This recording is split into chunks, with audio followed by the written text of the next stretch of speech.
Hi and welcome. This is my May review for Pisceans. We start the month on a good footing because we have 4 planets in your sign. 2 of those are conjunct on the 1st, Venus and Jupiter. This is good for just about anything. This is fantastic for financial matters, it's good for relationships, and it gives you a real positive feeling. Now, Pluto is also retrograde on the 1st and will be retrograde for 5 months until the 8th of October. Pluto is in your 11th house, so we need to pay attention to 11th house issues. So where Pluto is, we can work with that energy, and we need to see where there is issues about control. Are you trying to control something regarding the 11th house that is uncontrollable? This could be related to friends, this could be related to your aims and goals. Are you trying to be too controlling with those? And perhaps you need to bring a little bit more of a freestyle in there. But the main thing about Pluto in this area, the big lesson to learn, is to appreciate others, and also to be mindful of how you influence them. Try and influence them in a positive or a spiritual way. There's another conjunction on the 4th. The Sun and Uranus come together. This is in your 3rd house. This is the house of the mind. So maybe that you've got a bit stale, that you've got feel that life has got a bit dull. This aspect can inject some new ideas and some excitement into your thinking. Great to have new ideas. What do you do with them? Well, we have Mars making aspects to the Sun for 9 days. So this will give you the confidence and the drive to actually put these new ideas into action. There are 2 other aspects on the 4th, another conjunction between Vesta, the asteroid, and Saturn. This is in your 12th house. Now, Vesta is our internal flame that burns, and we need to keep feeding. Being in the 12th house will give an interest in the mystical side of things, more spiritual side of things. So maybe a good time now over the next 6 days to think about this and to maybe do some investigation in that area. And maybe you have a desire to learn this anyway. But Saturn in this conjunction will give you the constructive structure and the patience to be able to look into things and to study things. Then the other aspect is between Venus and the Black Moon Lilith. Now, Venus is in the 2nd house now, so there may be issues regarding finances within relationships that needs talking and needs discussing, so that these issues can be resolved. Another good aspect on the 5th, when Venus makes a sextile to Mercury in the 4th house. This is a good time to invite people around your home and just generally socialise and have a light-hearted day. It's also very good for finances, as Venus being in that 2nd house. Then on the 10th, Mercury is our 2nd planet to go retrograde this month. Mercury will only be retrograde for 3 weeks, not 5 months like Pluto, so there's less time to work with the energy. But being in the 4th house, it's about long-term future and long-term planning. And you have to go within and see if you really feel like your ship is sailing in the right direction. And are the sails set for the future that you actually want? If not, it's time to think about that and maybe make some changes. Now, the other lesson to be learned with Mercury in this position is to treat people in a very positive and a very spiritual manner, especially those that are close to you. On the 12th, the Sun makes another conjunction, this time with the Moon's North Node. So this is when a door could open, an opportunity could present itself. You know, we had the aspect with Uranus where we said you were probably unsettled and mentally you probably needed another challenge, or this could bring the new challenge. But with this challenge, it may be that you have to leave something behind to go down the route you want to go on. There's been a lot of discussions with Mercury as well in the 4th being retrograde about your future, and especially the long-term future and what you need. Now, small insights now can give you large gains, but you need to take up a challenge, and Mars is there to help you, because Mars makes a positive aspect to the Moon's North Node on the same day, and he will be there. He's backing you up, he's right behind you. He's got the desire, he's got the drive to make you, well, not make you, but to encourage you to commit to what it is you really feel that you should be doing. On On the 15th, you may have some reservations. We have the Sun now making a square to Saturn that's in your 12th house. So maybe unconscious thoughts coming through that are probably just sitting on your shoulder and saying, are you sure you want to do this? Or are you sure you can do this? Are you good enough to do this? But fortunately, there's also a positive aspect to Neptune in your first house. This is your ruler, so he won't allow this to stop you. Neptune will hush that voice, tell that ego drive to behave itself, so to speak, so that you can then connect with your intuition and carry forward with what it is you really feel that you should be doing. Then the other aspect is between Venus and Chiron. This is in the second house. You just need to be a bit wary here because past behaviour patterns could be coming back to do with finances. So make sure that if you sense that this is happening, to nip it in the bud. On the 16th we have our full moon. This is no ordinary full moon, it's also a total lunar eclipse. It's happening in Scorpio, so it's very intense. It's incredibly deep and emotional. Now, it's also happening in your 9th house. So this is the house of beliefs. So beliefs are very important at this point. And obviously with the 9th house as well, it's quite often a case that you need to take a leap of faith. And the full moon being in Scorpio, sometimes it's time to leave things behind.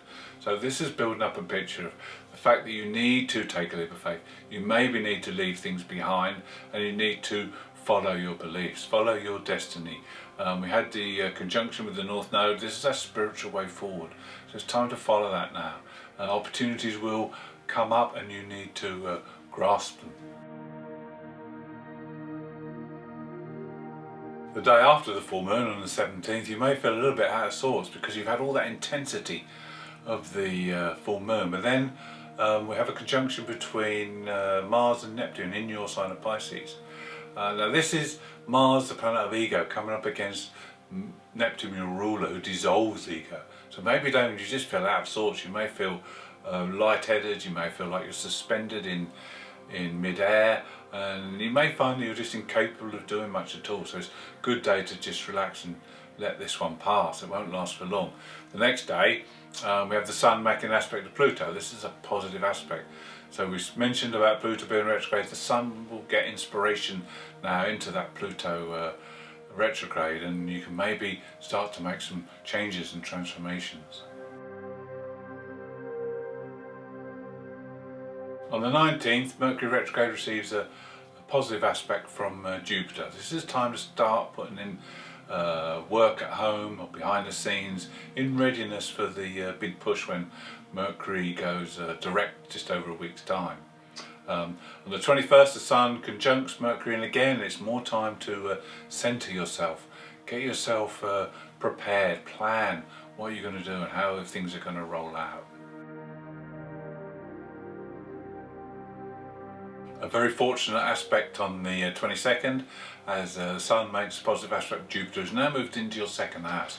So this will be very good for finances.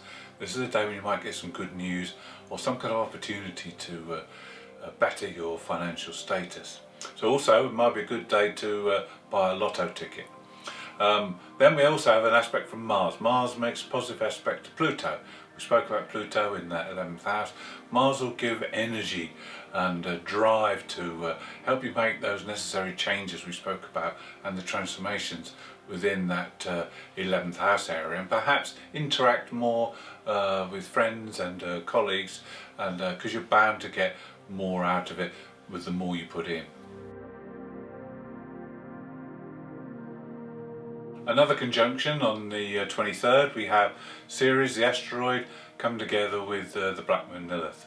Now these two are both primal archetypes and are actually two sides of the same coin.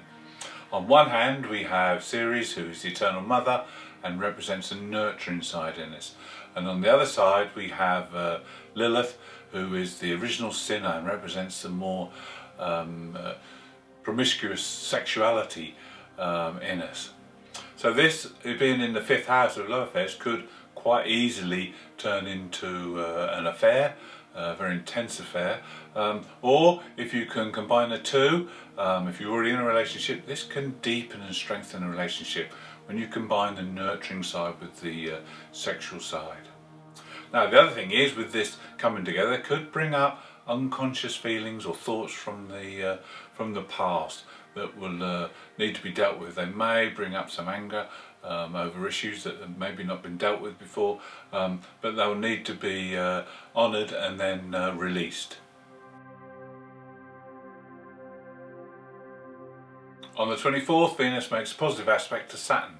Now Saturn's in that unconscious area, so you may have unconscious thoughts coming through about duties, responsibilities, and these would be centred around finances, as Venus is in that second house. So this may be a time when you need to sit down and have a conversation with yourself or your own unconscious, and to discover where these fears or these issues are coming from. Then on the 26th, there's a square from Venus to Pluto. So this could be a time when you get intensely possessive about something, maybe your possessions or some money or something, and it may be that this is with friends, because Pluto in the 11th house is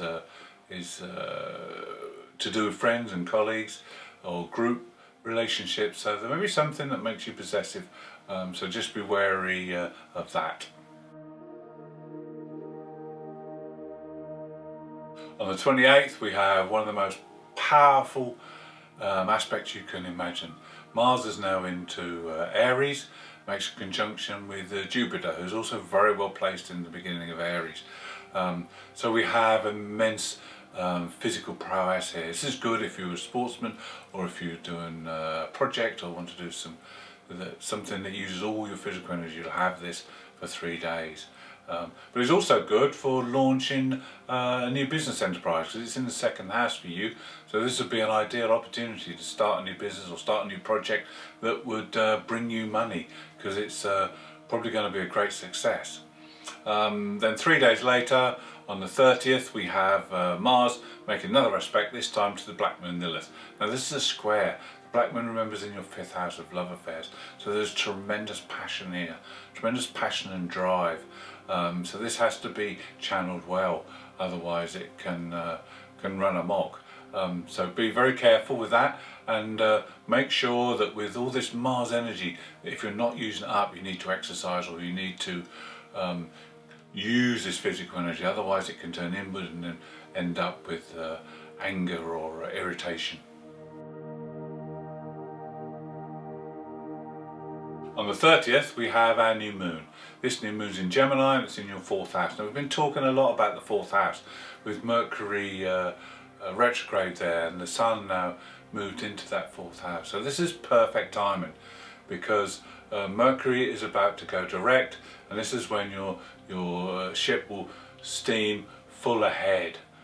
So hopefully you've done that preparation, because this now, new moon is about new things, new ventures, new starts, new beginnings. So it's all going to happen now. If you've done the preparation, it will go very smoothly. If you haven't, you could get tripped up.